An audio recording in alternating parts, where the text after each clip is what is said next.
Hi hello friends, నా కొడుకు స్వయంగా ఏదో రాసుకున్నాడంట. అది మీతో చెప్తాడు, మీరు వినండి. మేము చదువుకోకపోయినా కానీ నా కొడుకన్నా చదువుకుంటున్నాడు, మంచిగా ప్రయోజకుడు అవుతాడు, చదువుతాడు. వినండి మీరు. My story. Once upon a time, I am going to Hyderabad. One watch take and come.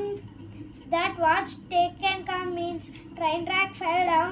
Means my father beat means my mother Varangal go means my Ganesh photo take and come means that bus 2 fell down means my mother bus only beat.